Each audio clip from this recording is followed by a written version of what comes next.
Someone looks at you like you need to earn the right to stand there. They do not say it directly. They never do. It comes through a question that is slightly too sharp, a compliment that has a hook in it, a pause after you speak that lasts long enough to make your nervous system reach for a weapon. And the weapon you reach for is not violence. It is proof. You start listing what you have done. You start explaining your intentions. You start making your value easy to verify. You think you are defending yourself. What you are actually doing is offering your throat. This is the pattern that keeps people small their entire lives. Not lack of talent, not lack of opportunity, not bad luck. The need to prove worth, the need to show you belong, the need to be seen as good, competent, valuable, harmless, respectable. The moment you feel that need, you are no longer operating from power. You are operating from permission. And the people who live off permission can smell it before you speak. Machiavelli understood something most people refuse to accept. You do not rise because you are worthy. You rise because you are positioned. Worth is a story people tell to make hierarchy feel fair. Position is the real mechanism. And proving your worth is how you volunteer for the lowest position in every room. Because the one who proves is the one who fears losing. The one who fears losing can be moved. Right now, your body is trying to argue with that. It wants to say no. Proving yourself is how you build a reputation. Proving yourself is how you get respect. Proving yourself is how you survive. That is the old programming speaking. That is herd programming. That is the part of you that learned early that approval equals safety. When you were small, approval kept adults calm. Approval kept teachers friendly. Approval kept groups open. So you learned to perform. You learned to anticipate. You learned to show value before anyone asked. You learned to earn space instead of taking it. That learning did not make you moral. It made you manageable. The reason this runs so deep is biological. Human beings are social animals with ranking instincts. Your nervous system is built to monitor status constantly. It scans faces for disapproval. It scans tone for threat. It scans silence for rejection. When it detects even a small risk, it pushes you toward corrective behavior. Smile more, explain more, agree more, offer more. That is how the animal inside you tries to stay in the group. But the group is not a family. It is a market. In a market, the one who offers first loses leverage. The one who explains first signals insecurity. The one who proves first admits they can be evaluated. And evaluation is always a hierarchy. Someone evaluates, someone is evaluated. The moment you start proving your worth, you have already accepted the lower role. You may not say it out loud, but your body says it with urgency. People do not consciously calculate this. They feel it. They feel who is stable and who is seeking approval. They feel who needs to be liked and who does not. And they treat those two types differently. The one who needs approval gets tested, pushed, drained, extracted. The one who does not need it gets negotiated with. Not because the second person is better, because the second person is harder to move. This is why the most exhausting people in your life are not always the loud ones. They are the ones who trigger your proving reflex, the ones who imply you owe them clarity, the ones who make you over-explain, the ones who act confused so you keep talking, the ones who keep you in the role of performer while they sit in the role of judge. They do not have to be evil. They just have to notice that your system responds. Most people stay trapped because they interpret this as fairness. They think, if I just prove myself more cleanly, more calmly, more intelligently, they will understand. They will respect me. They will stop questioning. That is not how it works. When you defend yourself, you are not correcting a misunderstanding. You are teaching a pattern. You are teaching them that pressure creates output. And once someone learns that, they will use it again, even if they like you. This is where your first shift happens, and it is brutal because it removes comfort. You stop believing that being understood is protection. It is not. It is exposure. When someone understands your motivations perfectly, they know how to pull you. They know which words activate guilt.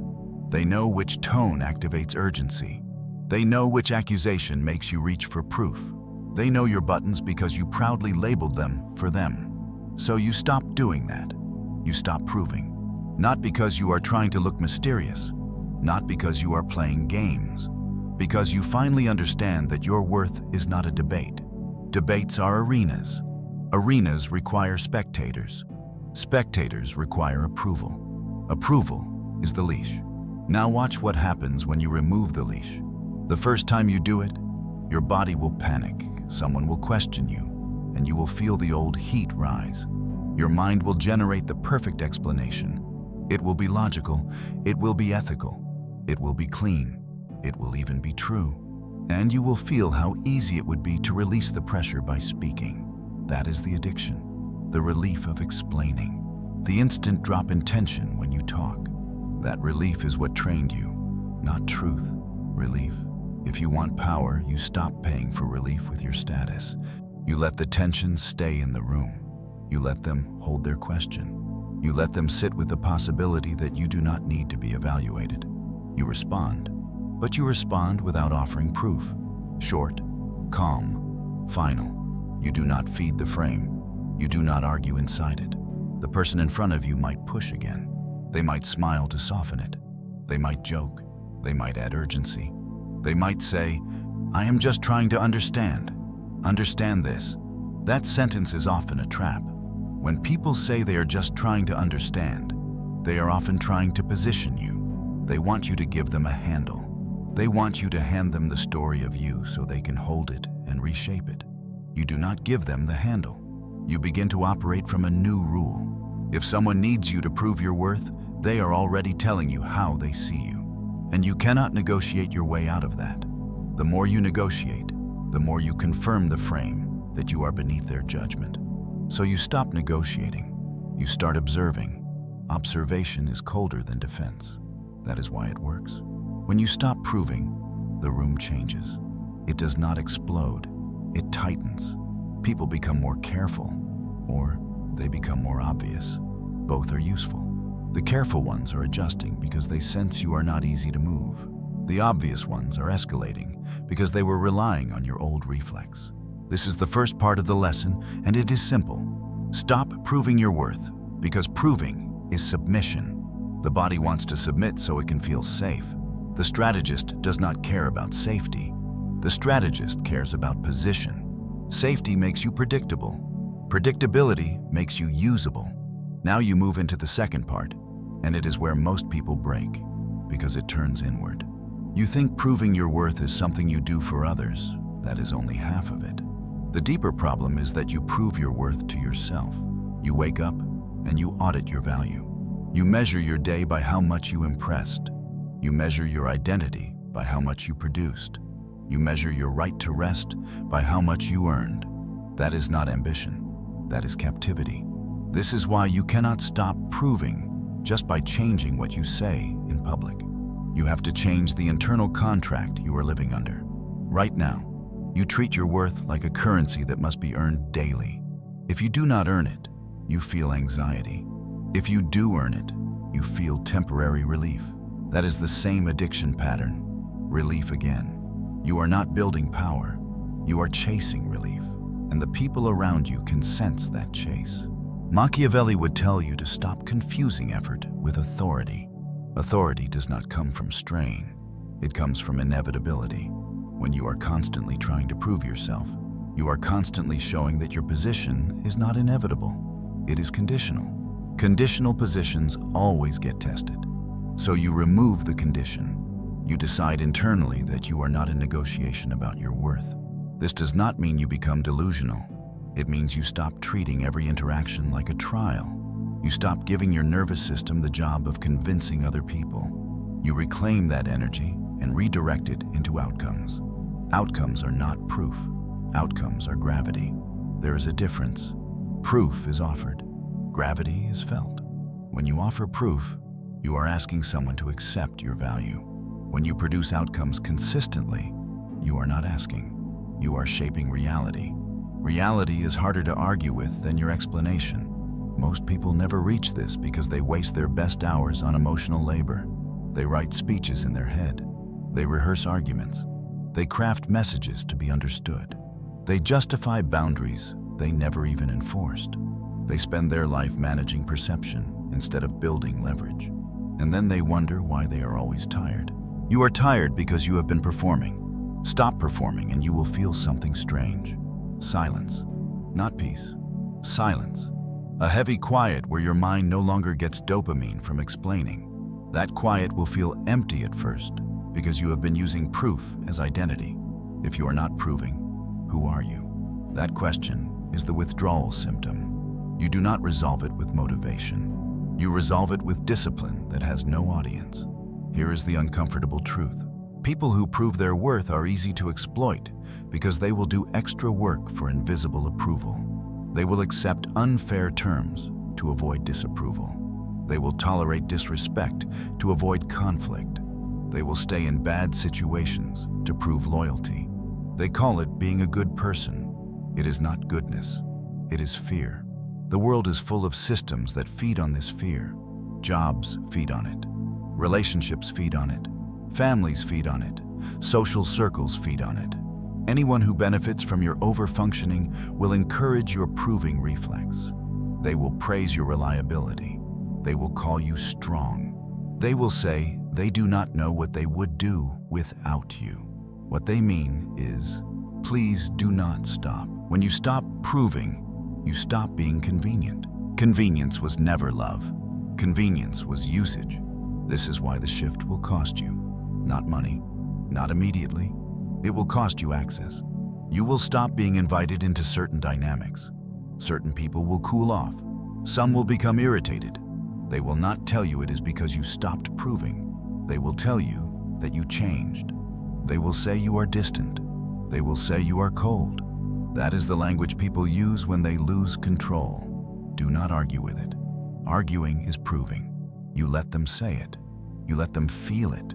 You let the new reality settle. This is what Machiavellian power actually looks like in daily life. It is not theatrics. It is not dominance displays. It is not intimidation. It is removing the mechanisms other people use to move you. It is refusing to accept their timeline, their evaluation, their emotional pressure as law. And this is where you begin to understand the real advantage of not proving your worth. You become harder to read, not mysterious, just unresponsive to the usual triggers. Most people are controlled by the same triggers: praise, guilt, shame, urgency, the desire to be seen as good, the desire to be seen as competent, the desire to be liked. If someone learns which trigger moves you, they can pull you like a lever. They do it casually, they do it politely, they do it with a smile. And because you think you are being nice, you cooperate. When you stop proving, those levers stop working. This is when timing becomes your weapon. You stop responding immediately to pressure.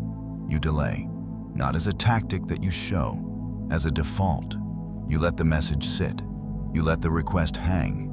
You let the accusation float without grabbing it. That delay creates discomfort in the other person because they are used to controlling the pace through urgency. Urgency is not importance. Urgency is a demand for control. When someone needs you to answer now, ask yourself quietly who benefits from your immediate answer. In most cases, not you. Immediate answers close options. Closed options reduce leverage. Leverage is the only thing that protects you when incentives change. Machiavelli did not build princes by teaching them to be liked. He built them by teaching them to survive shifting alliances. Your life is not a royal court, but the mechanism is the same. People are loyal to advantage. They are kind while it costs them nothing. They respect boundaries they cannot bypass. When they can bypass them, they will. Not because they hate you, because the path is open. Stop leaving the path open. You do that by making your yes rare and your no clean. Not dramatic. Clean. You do not explain it.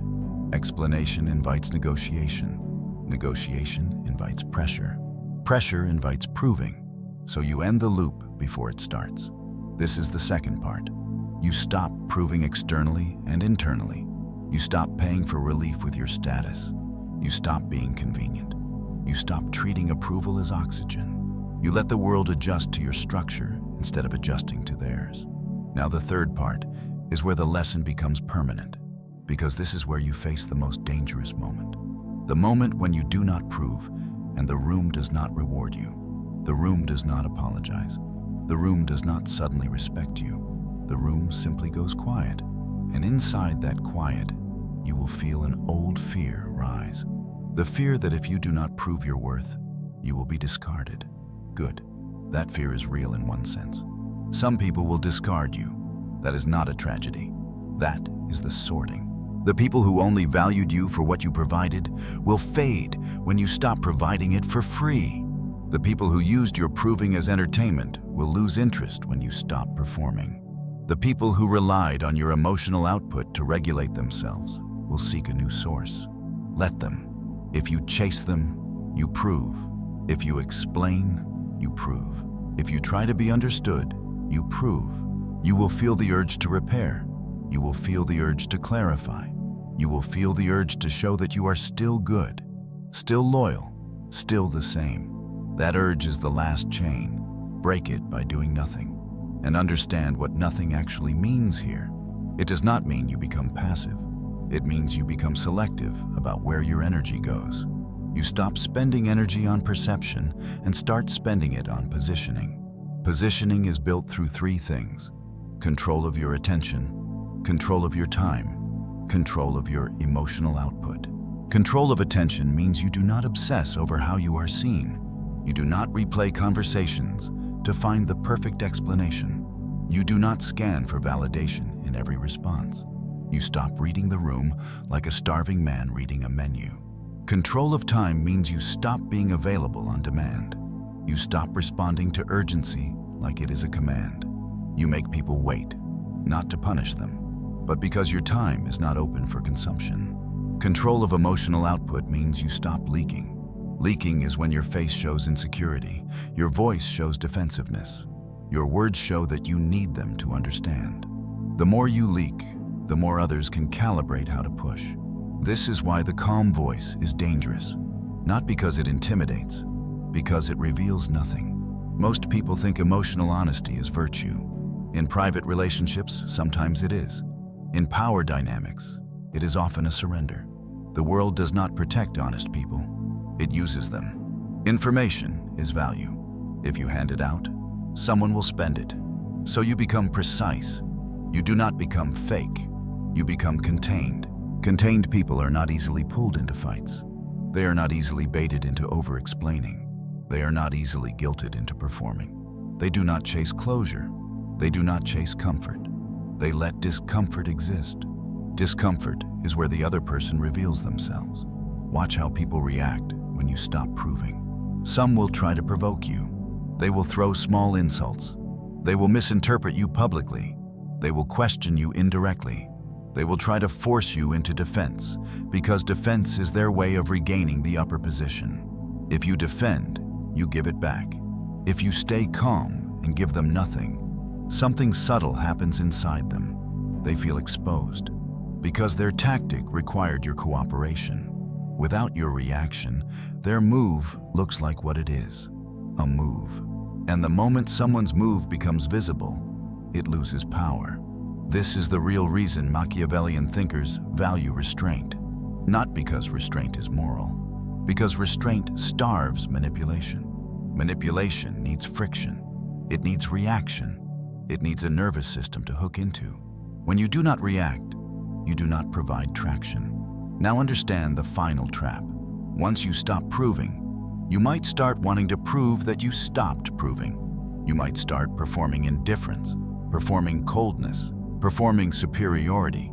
That is still proving. It is the same addiction with a new costume. Do not do that. Your goal is not to look powerful. Your goal is to be unmoved. Unmoved is quiet. It is almost boring. It looks like delayed responses, clean boundaries, minimal explanation, a calm face when someone tries to destabilize you, a short sentence when someone demands proof, a refusal to turn every interaction into a courtroom. Your life starts to feel less dramatic. Your relationships become fewer but clearer. Your work becomes cleaner because you are not spending energy managing perception. Your mind becomes sharper because it is not constantly writing speeches you never deliver. And something heavier happens. You start respecting yourself in a way you never could when you were proving. Because proving is a form of self-betrayal. It is you agreeing that your value must be approved. Every time you do it, you teach yourself that you are not enough until someone else says so. When you stop, you teach yourself a different lesson. That you can be misunderstood and still remain intact. That you can be questioned and not move. That you can be disliked and not collapse. That you can be alone and not beg. This is not confidence. Confidence can be shaken. This is sovereignty. Sovereignty is when your internal state is not negotiated in public. Now look back at how the old you lived. Always proving, always explaining, always trying to be fair, always trying to be good. You were not good. You were reachable. You were convenient. You were open for extraction. The new you is not cruel. The new you is closed. Closed does not mean isolated. It means you choose your openings. And that is how this ends. Not with motivation, not with hope, not with a warm speech about self-worth. That would just feed the same addiction. This ends with a quiet understanding that proving was never strength. It was a reflex. It was a fear response. It was a survival habit that outlived its usefulness. Now, when someone questions you, you will feel the old impulse rise. You will notice it like you notice weather. You will not obey it. You will let it pass. You will answer only what needs answering. You will not clean up their perception. You will not rush to be understood. You will let them sit with uncertainty. Uncertainty makes people cautious. Caution is where respect begins. Not admiration, not love, respect. And if respect does not arrive, you will not chase it. You will not prove. You will not explain. You will simply leave the interaction with the same calm you entered it with. The urge to react will start to feel primitive, not because you are above emotion, because you finally see what reaction costs. It costs position. It costs time. It costs leverage. It costs dignity. There is one final consequence of stopping the need to prove your worth that most people are never prepared for. You begin to see how often others are proving theirs. Conversations reveal themselves differently. You notice who fills silence, who over-explains, who rushes to justify, who becomes nervous when authority is unclear. And once you see it, you cannot unsee it. The room is full of people quietly competing for safety, approval, relevance. You used to be one of them. This is where detachment deepens, not emotional numbness, strategic distance. You stop taking things personally because you realize most pressure is not aimed at you as an individual. It is aimed at whoever is closest, whoever reacts, whoever shows that the hook still works. When you stop reacting, the hook swings past you and lands somewhere else. This is not cruelty. It is mechanics. Machiavelli never asked whether the world was fair. He observed how it functioned. And one of the most uncomfortable truths is this. The world respects boundaries it cannot cross. It ignores boundaries that apologize. When you explain yourself, you are apologizing for existing outside someone else's expectations. When you stop explaining, you are not asserting dominance. You are removing access. That is the distinction most people miss. Over time, this changes your internal hierarchy. You stop placing others above you in invisible rankings. You stop assuming they deserve clarity more than you deserve composure. You stop treating their comfort as your responsibility. That alone rewires how you walk into rooms. Your posture changes, not dramatically, subtly. Your voice slows, your words shorten. You no longer stack sentences trying to be airtight. You let statements land imperfectly. You let people misunderstand you if misunderstanding costs less than explanation. This is not arrogance. It is efficiency. Efficiency is what power always moves toward. You will notice fewer confrontations, not because people agree with you more, but because fewer people feel entitled to interrogate you. Entitlement feeds on accessibility. When accessibility drops, entitlement starves. This is the quiet privilege of restraint. And yes, some doors will close. Doors that only opened because you were easy to manage. Doors that required constant proof of loyalty, usefulness, alignment. Those were not doors. They were funnels. They narrowed you while extracting from you. New doors open more slowly. They do not announce themselves. They appear as pauses, as invitations without urgency, as respect that does not need to be requested. These doors do not require performance. They require presence. Presence is what remains when proving disappears. By now, reacting emotionally will feel inefficient. Explaining will feel excessive. Defending will feel beneath the situation, not because you are above anyone, but because you are no longer in the same game. You are not playing for approval. You are playing for position, and position does not argue. It waits. It observes. It chooses. This is where the listener finally becomes quiet. Not inspired, not motivated. Quiet. The kind of quiet that comes when something fundamental locks into place. When old instincts lose authority. When the urge to justify fades into the background, like a noise you no longer register. Nothing dramatic happens next. No declaration, no confrontation, no final speech. Just a steady internal stillness where proving your worth no longer feels necessary, useful, or intelligent. And once that stillness settles, the world adjusts around it, whether it likes it or not.